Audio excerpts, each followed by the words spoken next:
Hello, I'm Peter Bogdanovich. Welcome to New Ray Pictures Cinema in Focus.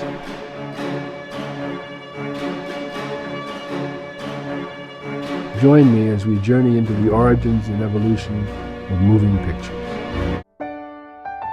Martin Scorsese once said, "Cinema is a matter of what's in the frame and what's out."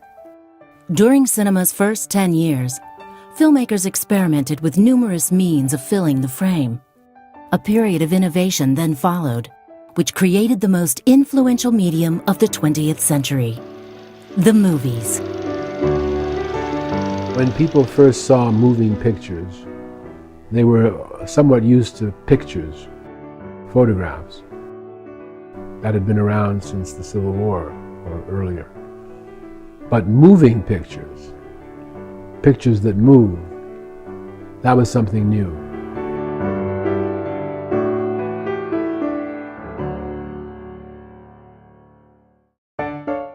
In 1832, inventor Joseph Antoine Ferdinand Plateau invented a toy called the phenakistoscope.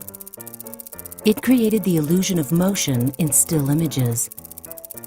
A series of individual designs were painted, each with a slight variation around the circumference of a wooden disc. Little slits were also cut into the disc. When it was held up to the mirror and spun, the viewer could see a continuous animated succession of images. Plateau's toy was not the first prototype for motion pictures. In A Short History of the Movies, authors Gerald Mast and Bruce Cowan explain, in 1834, William George Horner created a stroboscopic machine that used a circular drum rather than a flat circular board. Exchangeable paper strips fit inside the drum.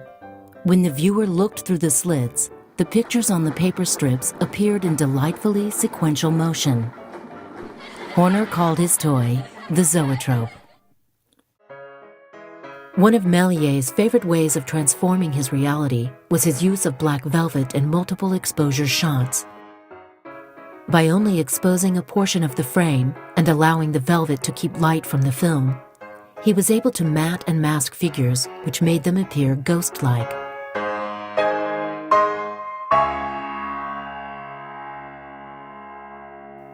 Mark Cousins tells us Méliès discovered this while filming in Paris.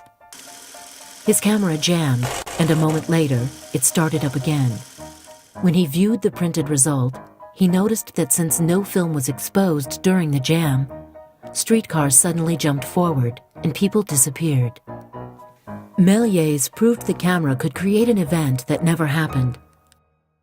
While Lumière set the pattern for realism, Méliès opened the door to the impossible. Mast and Cowan. Méliès decided to build his own studio in 1897. A passerby might have thought it was a hothouse because its walls and roof were glass.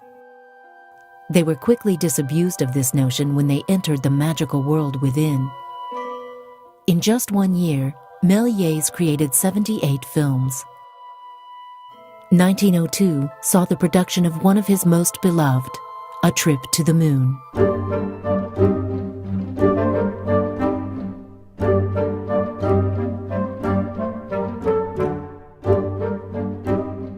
In the film, as Mast and Cowan explain, Méliès parodies the intellectual doings of academics in the opening scene as a professor earnestly demonstrates his points.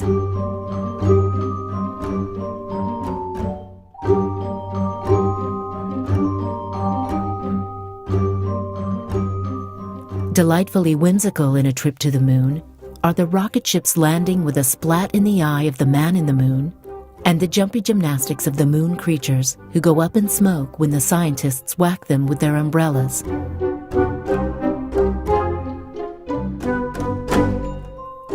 In the search for ways to fill a frame, both Méliès' A Trip to the Moon and The Workers Leaving the Lumière Factory is an inspiration to filmmakers both then and now.